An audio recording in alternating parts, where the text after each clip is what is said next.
Okay, so this is the story of Esther. And if I say anybody's name wrong, don't come for me. I'm not perfect. All right, let's get into it. King Xerxes of Persia removes the queen that he had at the time, Queen Vashti, because she was being a little bit too spicy and not listening to nobody. So he removed her as queen. Because of that, he basically put out like a royal search for his next queen. Basically, during this royal search, Esther was basically chosen because she was just so beautiful, drop dead gorgeous. Ultimately, she was the one that was picked by King X. And one thing to know about Esther at the time is she was secretly Jewish. She kept that part of her identity a secret, and she was raised by her cousin Mordecai, who took her in because something happened to both of her parents. I think they passed away. And basically he took her under her wing, raised her. When she was presented basically during this royal surge, she was ultimately picked, but no one knew her secret identity, and Mordecai made her keep that a secret. During the unfolding of all these events, when Esther was officially picked as queen, Mordecai overhears some guards talking about how they were going to assassinate King X. Obviously, Mordecai told Esther right away about this plan. And so when everyone checked out this story and it actually was true, obviously the plot of assassinating King X stopped thanks to Mordecai overhearing this plan being talked about assassinating him. And because of Mordecai doing this, his loyalty basically was recorded in the royal records. When he told Esther that there was a plot to kill the king at the time, he didn't get his reward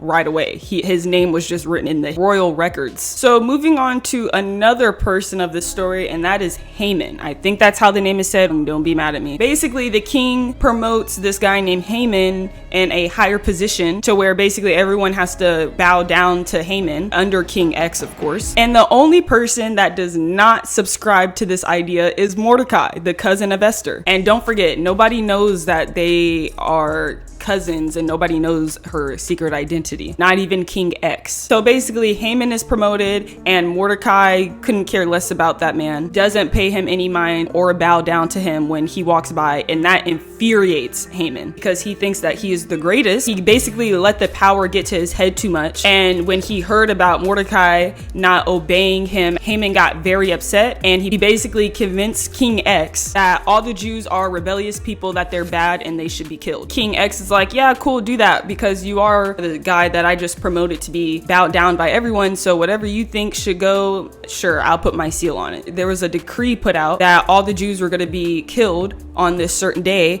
and obviously when all the Jewish people heard about that, they were stressing. So because of this, Mordecai asked Esther to please talk to the king to reverse all of this. When Mordecai asked Esther to talk to the king, she is obviously afraid, because during this time, if you go talk to the king without permission, then it's possible for you to be killed. And Esther was afraid of approaching the king because she didn't want to be killed. Mordecai reacts to this response with, what if this was the plan for you to be queen right now for a time like this to save all of us, Esther? And I don't know if that hit something in her heart, but basically when this was said, Esther was like, you know what, I'll go talk to the king. And this part gives me chills. She basically was just like, all right, well, I'm gonna go talk to the king, and if I die, I die. That just, I don't know, that just shows some sort of like faith. I don't know, like her confidence in that is like inspiring, if you know what I mean, because her obedience was for God and for God's people and to protect them, and she was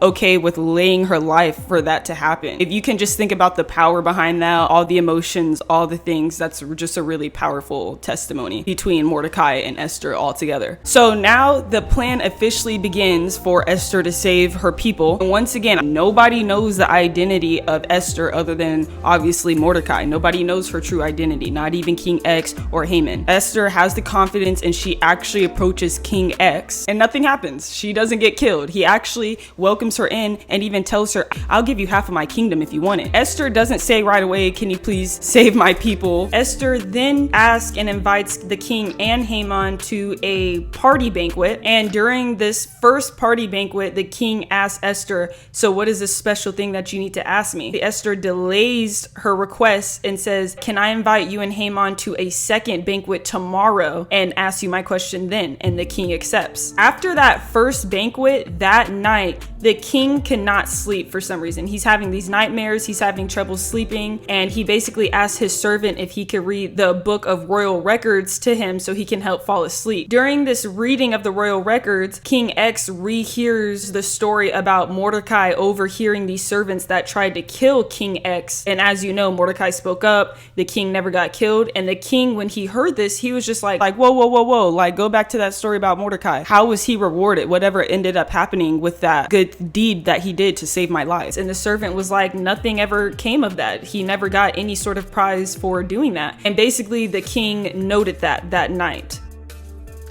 The fact that Mordecai saving King X's life and that he never got a reward for that was really on the mind of King X. And basically King X approaches Haman and was like, hey, what do you think I should do for someone that's really great? What do you think I should do to honor someone? And Haman, as we know by now, he has a big head. He thinks everything should be about him. Basically, he thinks that the king is talking about him. And he's like, oh, you should give him your best robe. You should have him ride on the horse going through the town, basically just be publicly honored. And then basically the king heard this and he was like, yep, that sounds pretty good. Haman, can you please go to Mordecai and make that all happen for Mordecai? And Haman does what he is told, and he leads Mordecai on that horse through the whole city, being honored by everybody. And after this happens, he is just humiliated. The second thing that happened that night was Haman. Haman could not stand the fact that Mordecai would not bow down to him, even though he literally just got invited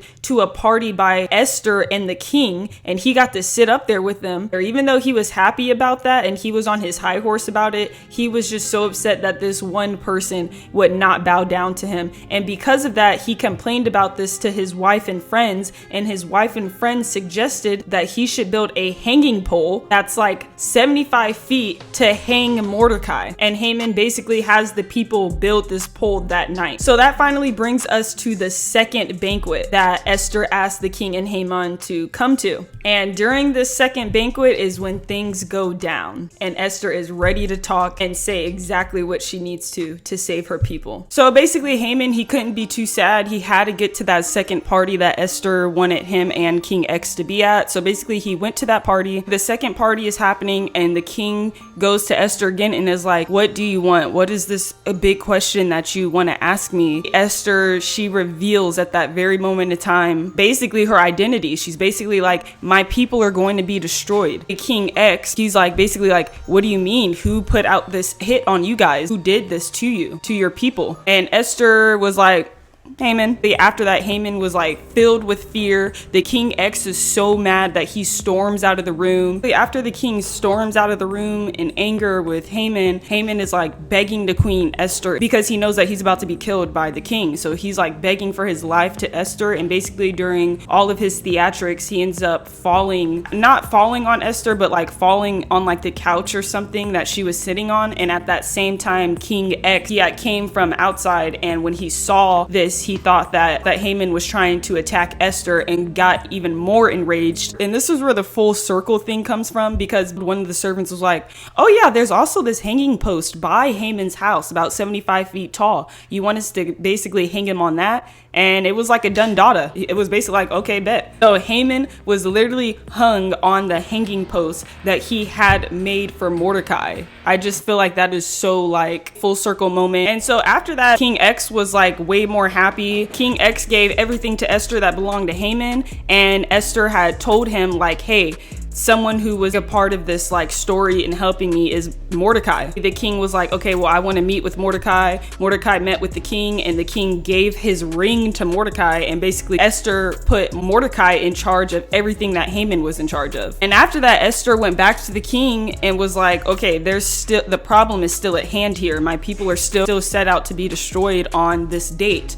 Can you please reverse it? Can you please stop this? The problem is the king cannot revoke what he has already put out and signed and sealed. The king had to put a new decree out there that allows for the Jewish people to defend themselves on this day that was set for them to be annihilated. And basically this story ends really good. All of the Jewish people were able to protect themselves to the point where actually the people who were trying to go kill them became afraid of the Jewish people because they were protecting themselves so good. And obviously this was not due to their own strength. This was God. This was God's power behind the people. And because of all of this all together, this made everyone very happy to where they had a festival where they had to celebrate about their freedom. Like, this was the day that they were all supposed to be slaughtered and none of them were slaughtered. So they all celebrated and this continued as a celebration. Mordecai is basically now in Haman's position. Queen Esther saved her people. She had the faith. You remember she was scared to even go to the king, but because of her faith and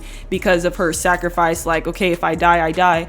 This was all able to come into fruition and God delivered all of them through Esther. So yeah, I hope that you enjoyed this video. I hope that you were able to understand the story a little bit better, if that's why you clicked on this video, or just because you wanted like a refresher and summarization of the story. I hope it was easy to follow. Thank you so much for watching. Subscribe to Pink Water Lagoon and God bless.